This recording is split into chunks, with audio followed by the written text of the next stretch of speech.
Voilà, bienvenue le 5 mai. Et puis, je vais mettre le Dow Jones 30. Et dites-moi quand vous voyez l'écran. Le tout bon, merci. Parfait.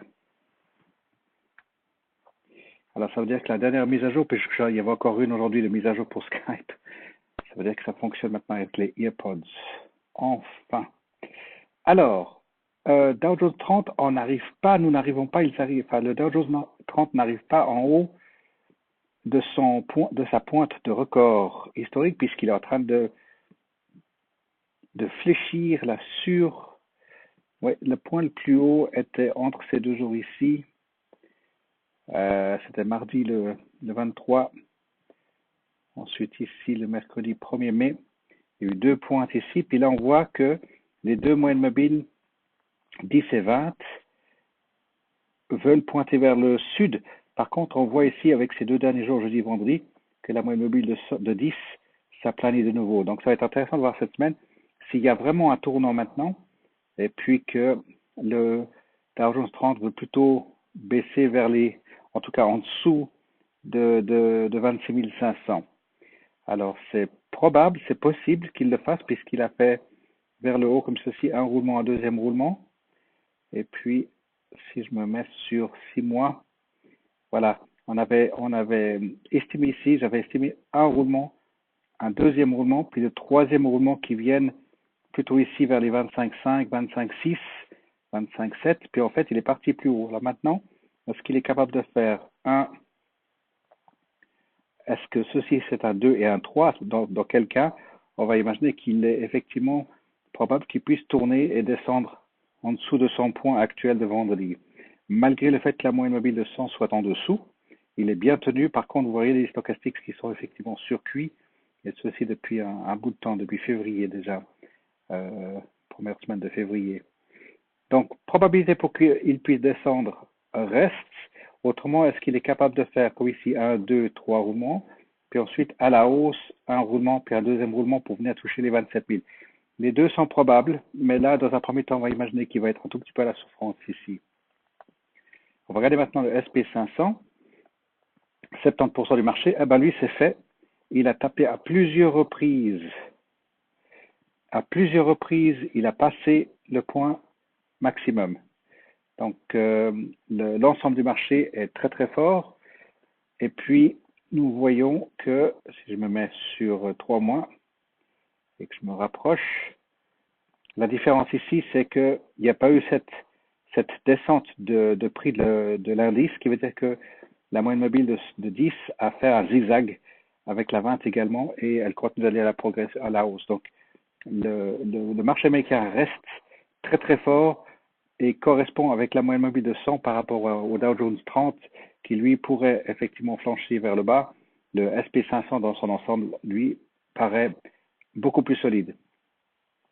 Et puis on va regarder le CompuX, Nasdaq, même chose. Donc nous avons touché et limite dépassée. Alors oui, pour le Nasdaq, on a dépassé parce qu'on voit ici que la ligne ne touche pas les bougies de 2017. Alors là, il est effectivement en train de marquer des points records de Nasdaq. On va se rapprocher également ici. Alors même chose, la différence ici, c'est qu'il y a eu 3 jours par rapport au SP500. Ici, il y a eu 3 jours à la baisse. Donc vous voyez le zigzag également de la moyenne mobile de 10 et de 20. Mais là également, il reste très très très porteur. Alors maintenant, c'est de voir qu'il a fait cette ribambelle de progression depuis fin janvier. Je vais revenir sur les SP500 ici. La même chose, même pointe de correction, je veux dire au mois de janvier. Et puis record au point le plus haut. Et puis juste pour repointer de nouveau le Dow Jones 30. Alors, petite différence, c'est qu'effectivement, il a pris plus sur le mois de mars et sur la semaine passée de ne pas pouvoir aller au plus haut. Alors, souvenez-vous, hein, c'est les 30 sociétés, c'est beaucoup plus sévère, c'est beaucoup plus strict puisqu'il y a 30 sociétés qui font bouger cet indice comparé à 100 pour le Nasdaq et à 70% du marché pour le SP500. Donc, vraiment prenez ça comme ça. Alors, le VIX, Chicago Board of Options. Nous voyons que effectivement le marché était très très très élevé puisque le VIX est juste sur le côté de la route ici de sa voie principale et on voit qu'il veut revenir dessus ou plutôt dedans. Alors sur une période de 1 an, on peut voir qu'effectivement il est assez souvent à l'extérieur puisqu'il y a eu cette période de l'année passée jusqu'au mois de janvier ici et puis de nouveau il refait son petit débordement ici. Mais depuis février ou depuis janvier, si vous prenez depuis le 11 janvier, il est plutôt proche et à l'intérieur de cette autoroute. Donc, on va continuer de regarder si on fait sur 6 mois. Vous voyez qu'il est plus souvent à l'intérieur qu'à l'extérieur. À l'extérieur, ça fait cette partie ici, avec ceci, et puis ici, avec, voilà, juste la partie en haut ici. Donc, on va attendre maintenant pour avoir une année pleine où le marché a fait cette grosse correction vers le sud, grosse correction vers le nord, et puis maintenant on va retrouver un marché qui bouge, bien sûr, ça c'est ce qu'on veut, mais avec moins d'extrêmes. Voilà. Alors, on va commencer avec American Eagle. American Eagle continue très très fort, même plus fort que on l'imaginait, puisqu'il y avait la possibilité pour lui de venir donc se poser sur cette ligne. Il y aura les annonces de 30 mai, mais pour l'instant, effectivement, il est en train de faire une progression assez radicale puisque on a eu une vague ici, deuxième vague qui a été interrompue, et on voit maintenant une vague, deux vagues et une troisième vaguelette, on va dire. Mais pour l'instant, effectivement, loin d'être à résistance, la moyenne mobile qui passe par-dessous, que ce soit du 6 mois, et on va regarder sur une année, on a cette moyenne mobile de 100 qui passe en dessous, donc sur le court terme, il est très très bullish, et sur une année, on va regarder jusqu'à quel point la moyenne mobile de 100 ici au mois de septembre-octobre l'année passée était à cette altitude ici à 24,15. Vous pouvez lire dans le carré à gauche l'écriture bleu foncé à 24,15. C'est là où il était à ce moment-là. Et puis aujourd'hui, la moyenne mobile de bleu, elle est à 21,42, pardon. Donc ce sera intéressant de voir quand il va revenir à ce niveau-là, là où il y a le prix de l'action actuellement, c'est de voir si il va effectivement refaire sa descente pour revenir vers les 22, vers les 21. Pourquoi? Parce que sur 5 ans, on voyait qu'il était en train de faire sur le long terme, en fait, il est plutôt vu à la baisse ici. Alors, à la baisse, ça ne veut pas dire qu'il va répéter cette grosse correction ici qui était terriblement anormale dans son inclinaison, mais c'est tout à fait possible qu'il puisse effectivement revenir jusqu'à 22 ici. Pourquoi pas?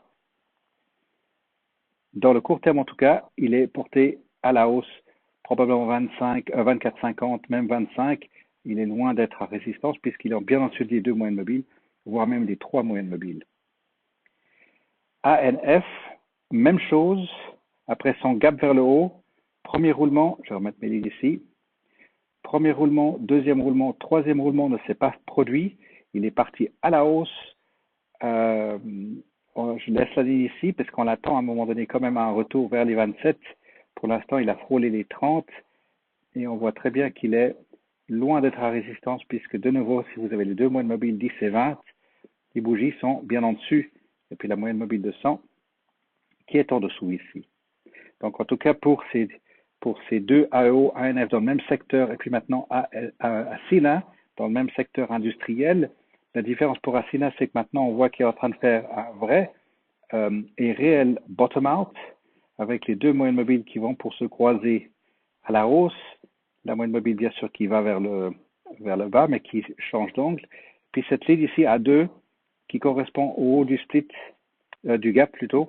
Donc on attend à ce qu'ils viennent se taper la tête probablement vers les 2. Mais en premier milieu du split ici à 70, il voudra venir frapper une fois, 2 fois, 3 fois et imaginons à la hausse et puis ensuite venir faire les 2 et à partir de là se poser sur 2 et en principe au vu de cette longue descente ici à partir de 2 dollars, il faudrait qu'il soit capable de s'asseoir et de repartir comme il l'a fait ici, avec plus de conviction pour rester à 3 dollars, 4 dollars et 5 dollars. BlackBerry, alors BlackBerry rentre dans sa période latérale, on le voit bien, il est en train de rentrer dans ces deux lignes parallèles ici. Alors, premier roulement, deuxième roulement absolument chapardé par des annonces. Et puis maintenant, il est en train de faire son troisième roulement qui est un petit peu cassé par quelque chose ici. Mais on s'attend effectivement à ce qu'il vienne vers les 9,50 et puis qu'il refasse sa descente probablement vers les 9 ici, qui correspondrait avec la fin des options ici pour le mois de mai. La moyenne mobile de 100 passant par-dessous, par contre, peut tenir des bonnes surprises parce que regardez le MACD qui sont en hiver ici avec les stochastiques entre deux eaux ici, il se peut que soit à la fin de la période, il vient s'installer à 9 ou alors il voudrait passer sur les 9,50 et à partir de là repartir plutôt vers les 11-12 dollars. Les deux directions sont tout à fait possibles. Alors, CHK, ici, CHK, on va dire, avait marqué quelque chose ici aux alentours de 3 dollars, un support, j'ai envie de dire, psychologique. Et puis, il n'a pas tenu son deuxième roulement ici quand il était arrivé à ce point-là. Et on attend maintenant effectivement à ce qu'il puisse revenir et faire en tout cas une période latérale timide, j'ai envie de dire, pour pas dire qu'il est capable de faire un premier roulement ici, un deuxième roulement passé 3,25 pour s'arrêter de nouveau à 3, je sais pas, 20, et puis ensuite passer à 3,50. Il peut le faire aussi, puisqu'il l'a fait ici, le mois de mars-avril, mais on l'attend effectivement plutôt ici, un roulement comme ceci, deuxième roulement et un troisième roulement. Vous avez la moyenne mobile de 100 qui passe dedans maintenant pour l'instant, légèrement par le haut. Stochastiques sont bien situés, MACD également. Donc CHK ici, si on le reprend sur une année, on attend effectivement à ce niveau-là, sur le graphique à 2,87 pour pas dire 3. Ici c'est 3. On attend un peu comme on a vu tout à l'heure pour l'autre action ici, à ce qui puisse naviguer plutôt ici entre 3,50 et 5,50. Alors CHS, retour dans le retail, c'est celui qui n'arrivait pas à tenir lors de ses earnings. Il n'a pas réussi à contenir sa remontée pour venir finir le milieu du gap, ça il l'avait fait, mais il n'est pas arrivé en haut de son gap. Il a effectivement absolument tout perdu son momentum ici. Donc là, on voit, je vais me rapprocher sur 3 mois, on voit ici maintenant qu'il confirme à 3,50, j'ai envie de dire 3,50, et puis je vais laisser ces trois lignes ici. Graphiquement, en tout cas, c'est pour imaginer qu'il va venir taper la tête 2 ou 3 fois contre cette ligne, et puis ensuite, on va s'attendre à ce qu'il se pose sur la première ligne, pose sur la deuxième ligne, et puis ensuite, on va imaginer ici qu'il doit faire une période latérale entre 4,25 et 4,50, si ce n'est pas 4,75.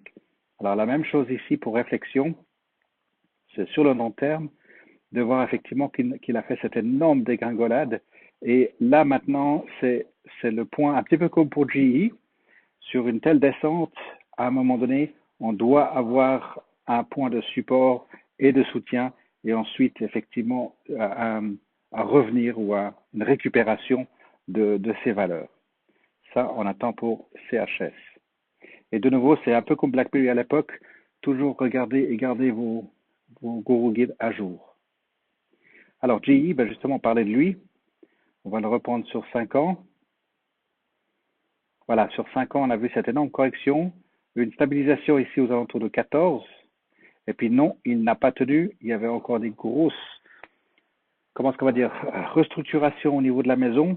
Et puis là, vous voyez maintenant qu'il a pu sérieusement remonter de 7 à 10, qui est quand même 3 dollars. Et puis maintenant, il est en train de faire du latéral. Donc ici, ça c'est en très bonne voie, puisqu'il est en train de tricoter autour de la moyenne mobile de 100 qui est à l'horizontale. Donc ça, c'est des très très belles choses. Et puis ici, le gap, milieu du gap, c'est fait. Haut du gap, c'est fait. Puis il est même sur le haut du gap. Si on retire une ligne ici, alors je vais peut-être piquer la ligne du bas pour pas en rajouter une. Je vais faire comme ça. On va utiliser celle-ci. qui correspond avec le haut du gap. Puis ensuite, vous voyez ici 1, 2, alors 3, elle n'est pas très belle ceci, mais ça compte 3. Et puis là maintenant 4. On voit qu'il se décide assez clairement ici. Donc si je vais juste, pas la prolonger, la déplacer. Donc on va s'attendre à ce que G vienne taper la tête contre 5, qu'est-ce qu'on va dire 5,70, pourquoi pas. Et puis venir terminer un tout petit peu en bearish sur la fin des options ici.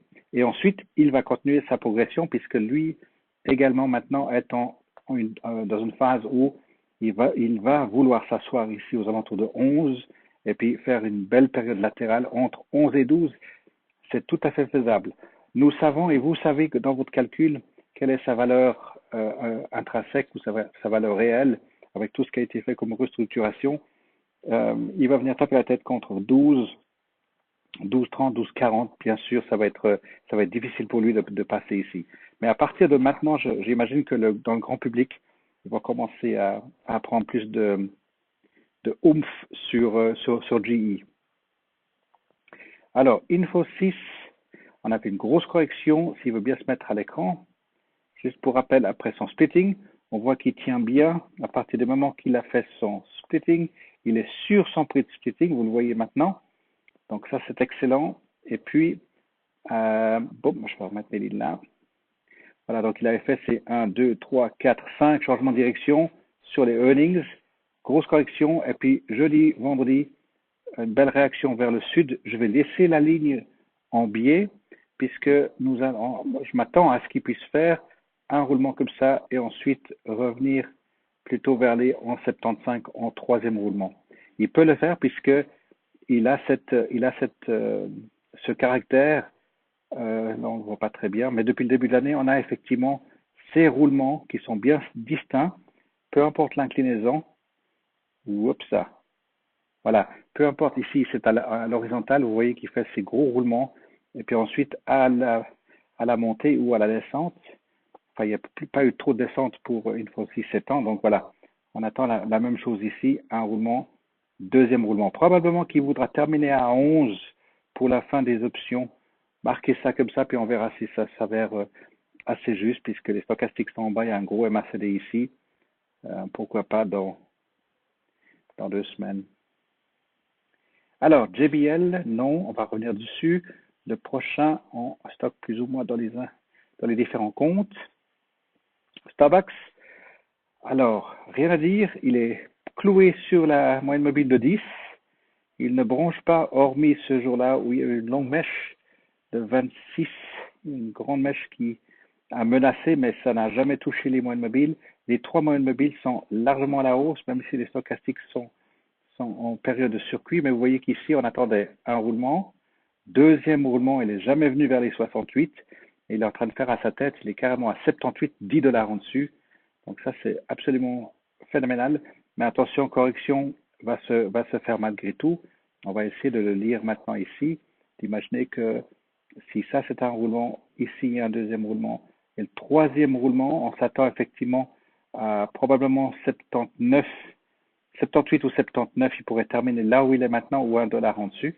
Puis ensuite, probablement, un léger retour vers le sud est possible puisqu'il arrive à un point culminant après son dernier split. Vraiment, c'est un point culminant, loin de ta résistance pour l'instant, mais surveillez bien les MACD qui se raccourcissent déjà ici sur 5 ans. Sur une année, c'est absolument, en MACD, c'est du contre-courant. Je sais pas, c'est comme si ça s'annule tout le long. Et vous avez les RSI qui fait du zigzag, légèrement à la baisse, toujours à la hausse, et puis ensuite latéral. Donc, à un moment donné, il faudra bien le lire ici sur 6 mois, lorsqu'il y aura à peu près ici, comme ceci, mais sans des gaps. Si vous voyez ici 1, 2, 3, 4, 5 bougies qui baissent de valeur et qui va croiser les deux moyennes mobiles, on va dire ici, à ce moment-là, ça peut être un bon signe de retour vers le sud, mais sur court terme, on est d'accord. Sketches, après son dernier gap, il est plus fort qu'on imaginait sur la ligne ici diagonale. On attendait effectivement un premier roulement avec vendredi. Bon, c'était pas pour vendredi, mais on imaginait qu'il était capable de venir jusqu'à 30, 31. Et il repart ici, on voit les deux moyennes mobiles qui s'aplanissent. un grand MACD ici, stochastique dans la bonne direction. Donc, effectivement, on imagine à 33 $. Où est-ce qu'on voit par rapport à l'expiration ici? On peut imaginer qu'il va être $1 de plus, pourquoi pas? Il peut le faire. Il peut descendre un chouïa ici, puis ensuite filer jusqu'à 33. Ça, c'est probable qu'il puisse le faire. On va juste regarder une autre chose ici. C'est le milieu du gap pour être 33. Ça correspond avec le milieu du gap ici, et puis cette résistance support ici à 33. Ça pourrait être tout à fait faisable pour Starbucks. Les indicateurs sont dans la bonne direction pour plutôt du 33 que du 30. SWN. Alors SWN, avec sa grosse correction ici, premier roulement, deuxième roulement sur le long terme, et on attend le troisième roulement enfin le moyen terme, pas le long terme, moyen terme. Et puis ensuite, si on se rapproche ici, dans les roulements, on avait un roulement, deuxième roulement, et puis ensuite, il y avait cette grosse correction. On va imaginer que ça, c'était donc 1, 2 et latéral, 3. Ensuite, changement de direction, on voit qu'il va le haut, 1, 2, 2, 3, changement de direction. Puis maintenant, il est en bas de son deuxième ou troisième roulement. Stochastics, je vais venir sur 3 mois. Stochastics, MACD sont parfaitement bien situés et vous avez vu vendredi un gros changement de direction ici avec une belle bougie verte. On attend le croisement des deux moyennes mobiles et puis on s'attend à ce qu'ils viennent se poser sur cette ligne diagonale ici à 4,20 et puis on va le remettre sur une année. Je vais le reculer. Voilà, donc effectivement, on attend ici comme, à 4,18, 4,20 pour pas donner un chiffre trop précis, mais par là autour, il est capable de venir se corriger et venir en tout cas 4 forts pour les expirations. Under Armour. Alors, Under Armour, assez violent puisque même si cette ligne avait l'air d'être très agressif dans son angle, on voit qu'il est en plein dessus avec un premier roulement, un deuxième très long roulement qui ne s'est jamais vraiment terminé. Donc, on attend encore à ce que Under Armour revienne plutôt vers les 22, en dessous des 22,50 en tout cas, pour ensuite faire son troisième roulement ici. On n'a pas les annonces. Alors, si, le 7 mai. Donc, ça va être, attention, semaine prochaine. Ça va être intéressant. Mais je pense qu'il y a eu toute l'excitation ici par rapport aux earnings pour Under Armour. Mais on peut l'attendre effectivement à ce qu'il vienne encore un petit peu à la baisse ici avant de reprendre son troisième roulement. Alors, juste pour rappel, Under Armour, il est parfaitement bien situé pour sa progression puisqu'on voit ici 1, 2 et 3. Donc, on peut s'attendre à une petite descente. Ça, c'est faisable ici, mais on l'attend aux alentours de 43 $. Donc, le double de sa valeur actuelle. Ensuite, alors Web, juste parce qu'on a du GE. Tac, voilà, alors Web, bien parti à partir du moment où on l'a eu en portefeuille ici, un roulement, deuxième roulement, ensuite des ribambelles ici, 1, 2, 3, earnings, et puis là on voit qu'il est sur la suite logique de sa progression, la moyenne mobile de 100 qui vient la décapiter, les bougies, donc celui-ci 75, on l'attend à 80 $ pour Web. Et puis sur le long terme, voilà, n'oubliez pas que c'en est une. On l'attend aux alentours de 83, 84, en plein milieu de ces bougies-là. Westinghouse. Wendy's est sur le court terme, en train de tourner. Il montre des débuts de signes de résistance puisque les bougies viennent s'asseoir et ensuite traverser et viennent s'asseoir sur la 20, donc s'asseoir sur la 10, ensuite sur la 20. Les MACD passent en rouge, stochastiques qui passent vers le bas. Donc sur le court terme, maintenant effectivement on l'attend à troisième roulement, il peut faire encore un tout petit peu de hausse ici, 18,75 et puis ensuite 18,25 probablement. Sur 6 mois, on l'attend effectivement en haut de ces courbes ici, grosso modo à 18. Et puis sur le long terme, à un moment donné, on imagine qu'il puisse tourner effectivement et commencer à montrer des signes de faiblesse ici, quelque chose comme 17. C'est tout à fait faisable pour Wendy's. Il reste bullish sur le court terme, Et puis sur le très court terme, bearish. Et puis sur le moyen terme, à long terme, encore un peu bullish. Alors, je vais mettre ABB. ABB, tout à coup, se met à faire déjà ici une confirmation à 19, un très bon point de support, si vous le mettez sur une année. Donc, effectivement, à 19, il est venu, là, c'est 19, vous voyez le nombre de fois qu'il a tapé ici, de décembre, janvier, février, mars, avril, puis là, maintenant, la moyenne mobile de 100 qui passe par-dessous.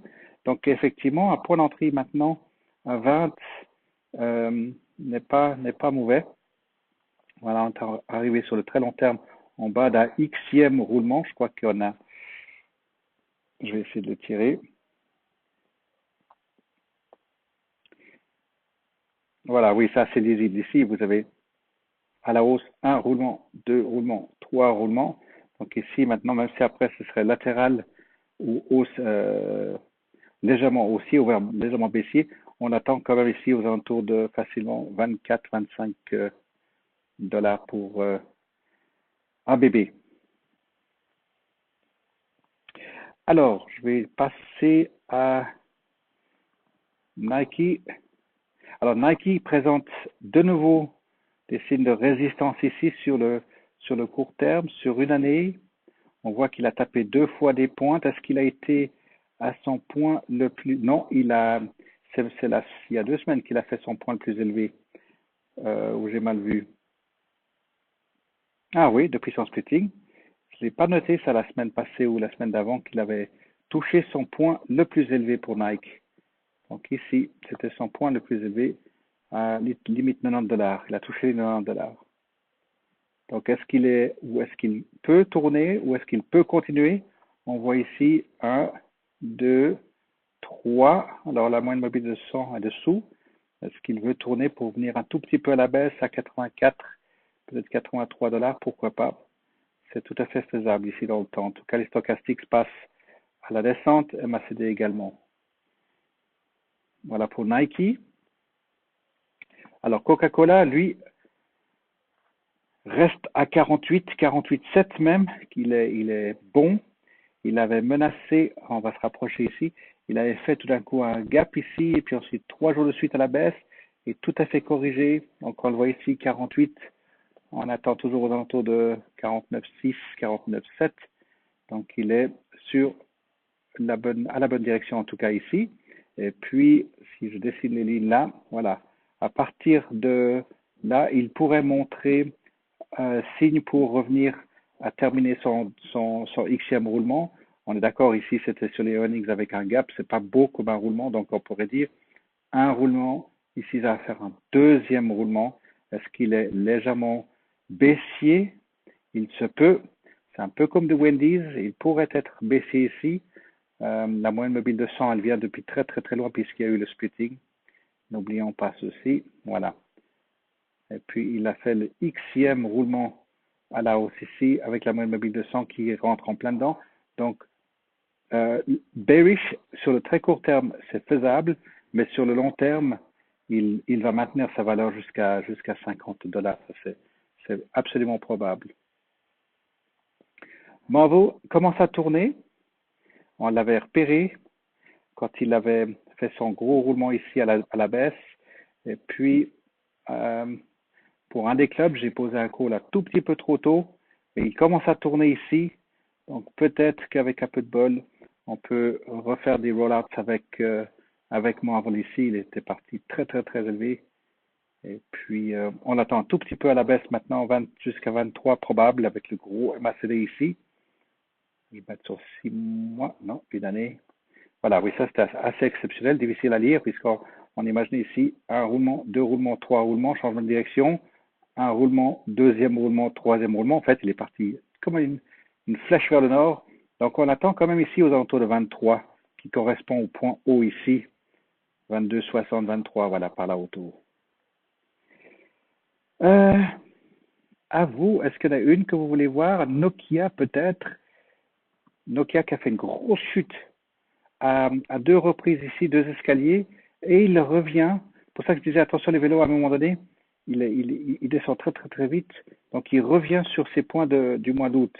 Donc maintenant que vous avez si ça vous chatouille puis que vous avez fait le calcul de Nokia, vous avez maintenant suffisamment de données sur 5 ans pour voir que ici à 4,30 ou 4,40, il n'est plus jamais revenu, puisqu'avant, après, il y a eu ici aux alentours de 4,80. Et puis là, maintenant, on a l'impression qu'il est prêt à retourner à 4,20, à 4,17, à 4,20. Et puis, il y a la moyenne mobile ici qui est sensiblement avec une petite courbe. Donc, elle vient de loin, bien sûr. Voilà. Mais somme toute, elle est en train de s'aplanir ici. Donc, pourquoi pas commencer à travailler avec Nokia, mais il est très erratique. Donc, par exemple, à partir du moment où ici vous avez les stochastiques qui se raccourcissent, je vais remettre un petit peu de vide là, voilà. À partir du moment où vous avez le MACD qui se raccourcit sérieusement ici, attendez bien les confirmations des deux moyennes mobiles de 10 et de 20 qui se croisent, et puis faites une entrée, mais vraiment ponctuelle, et puis préparez à 5,40 pour effectivement soit vous mettre un call agressif dessus, si vous voulez être très très actif dessus, faites un peu de sport avec lui, mais on l'attend. Alors, on l'attend ici à 5,50. Il va venir taper sa tête à 5,50. Puis s'il passe, ben, il va reproduire un peu le schéma comme vous avez vu ici, novembre-décembre l'année passée. Et puis ensuite, ici, avril, ce qu'il a voulu faire jusqu'à maintenant. Donc là, maintenant, avec la moyenne mobile de 100 qui passe par-dessus, on imagine ici plutôt, il n'y a pas. Ah, il ne va pas me le donner. Oui. Voilà, quelque chose comme ceci. Voilà, donc il y a un premier roulement, deuxième roulement. Attendez comme un troisième roulement ici. Donc entre maintenant à 5,40, 5,50, puis ensuite 5,70. Et puis terminer son roulement vers le bas, puis ensuite il est prêt à retourner et puis repartir dans la direction du nord, puisque vous savez que il a fait maintenant ses X roulements latérales. Et là maintenant vous attendez à ce qu'il revienne de nouveau vers les 6,50. Donc voilà, Nokia peut-être pour un peu de sport. Allouez-vous une certaine somme pour vraiment être très cadencé dessus, limite à le suivre jour par jour. Voilà, est-ce qu'il y en a une en particulier que vous voulez voir encore?